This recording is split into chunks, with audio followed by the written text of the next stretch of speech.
অনেকদিন পরে আজকে একটু বের হলাম। তো আসসালামু আলাইকুম এভরিওয়ান, কেমন আছেন সবাই? আশা করি সবাই ভালো আছেন। আমি আলহামদুলিল্লাহ ভালো আছি। তো আজকে অনেকদিন পরে আমার সেই বেস্ট ফ্রেন্ডকে মিট করতে যাচ্ছিলাম। তো ভিডিওটা অনেক দিন হয়ে গিয়েছে, দিতেও ভাবতেছিলাম বাট দেয়াই হচ্ছিল না।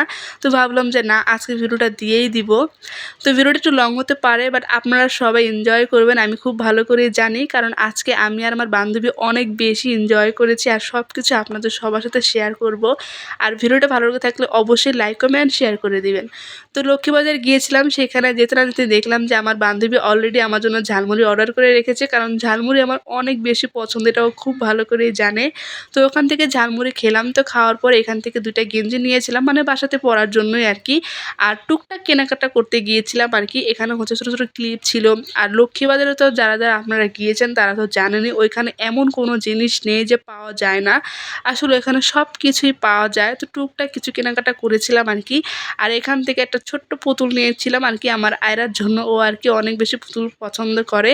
তো ভাবলাম যে ওকে এখান থেকে একটা পুতুল দেই। তো আমি পুতুল পছন্দ করতে করতে দেখলাম যে এই পুতুলটা আমার অনেক বেশি ভালো লেগেছে, একটা বিড়াল।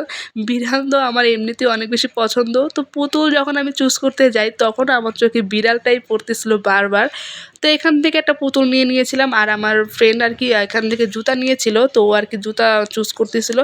আর আমি জুতা নেইনি, তো আমি এখন আর জুতাটা কিনবো না। তো আমি যা কেনার তা কিনেছি। আর সব কিছু কেনাকাটা করতে করতেই দেখলাম যে এই জিনিসটা চোখে পড়লো। এটা আমি জানি না আপনারা কারা কারা চিনতে পেরেছেন, ছোটোবেলায় আর কি এটা অনেক বেশি খেতাম। আমার বান্ধবী দেখিয়ে বলতেছিল, দেখ মনে আছে আমরা যে এটা আগে খেতাম। এটা আসলে স্কুল লাইফে কলেজ লাইফে অনেক বেশি খেতাম।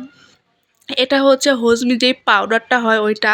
তো আমার অনেক বেশি পছন্দ এটা। তো এখান থেকে আর কি আমি আরও 2টা নিয়েছিলাম। আর এখান থেকে ছোটো ছোটো ক্লিপ ছিল, ওইগুলো আমার ফ্রেন্ড নিচ্ছিল। আর আমিও নিয়েছিলাম কয়েকটা আর কি নিয়েছিলাম। তো ওইখানে আর কি যা দেখি তাই ভালো লাগে। তো এখান থেকে কিছু চকলেট নিয়েছিলাম আমার আয়রার জন্য। তো অনেক কিছুই নিয়েছিলাম আর কি, চকলেটস, তারপরে জুস, এইসব আর কি। তো এগুলো নিয়ে ঘোরাঘুরি করতেছিলাম। আসলে অনেক দিন পরে আমাদের দুজনের একসাথে দেখা হলো। আসলে বিষয়টা বের হওয়া হয় না, কারণ আমি ওর সাথে মানে ছাড়া আর কারোর সাথে তেমন একটা বের হই না। আর ও যেহেতু জব করে, ওর আসলে সময় হয় না বের হওয়ার। তো ও বের হতে হতে অনেক মানে মানে অনেক ফোন দিয়ে দিয়ে ওকে প্যারা দিয়ে তারপরে ওকে বের করতে হয়, এই আর কি। তো যেহেতু পরে চাকরি করে সেখানে তো আমার একটু দেখতেই হবে। তো ঘোরাঘুরি করতে করতে এখন চলে আসলো আমাদের খাওয়ার পালা। এখানে হচ্ছে ফুচকা অর্ডার দিচ্ছিলাম অনেক বেশি ঝাল দিয়ে। ও আবার আমার বান্ধবী আবার ঝালটা বেশি একটা খায় না। তো আমি তো অনেক বেশি ঝাল খাই, ঝাল আমার অনেক বেশি ভালো লাগে। তো ফুচকাটা বলেছিলাম অনেক বেশি ঝাল করে তারপরে বানাতে। এখানে কয়েক ধরনের টক ছিল, তো আমি বললাম যে 2 ধরনের টক দিলেই হবে। সত্যি কথা বলতে কি ফুচকাটা এত সুন্দর করে বানিয়েছিল, বাট খাওয়ার পরে না আমার কাছে ভালো লাগেনি কেন জানি। ফুচকা মানে টেস্টটা আমার কাছে ভালো লাগেনি, টকটাও ভালো লাগে না, মানে ফুচকাটাও তেমন একটা ভালো লাগেনি। এছাড়া অন্য মানে লক্ষ্মীবাজারে আরও অন্যান্য যে দোকান ছিল ওইখানে অবশ্য আমি আরেক জায়গা থেকে খেয়েছিলাম আরও একবার। তখন আমার কাছে অনেক বেশি ভালো লেগেছিলো, বাট এই ফুচকাটা আমার কাছে সত্যি কথা বলতে ভালোই লাগেনি।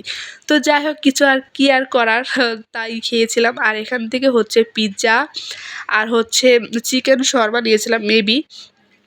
তো এগুলো হচ্ছে আমি পার্সেল হিসেবে নিয়ে যাব, বাসায় চলে যাব। আসলে শীতকাল যেহেতু, এখন হচ্ছে দিন ছোট, তো মাগরিবের আজান দিয়ে দিবে। তো মাগরিবের আজানের আগে আগে আমার চলে যেতে হবে, যেহেতু আমার হাজব্যান্ডের অর্ডার, মানে মাগরিবের পরে থাকা যাবে না। তো সব কিছু কেনাকাটা করে বান্ধবীর সাথে মজা করতেছিলাম আর এই তো।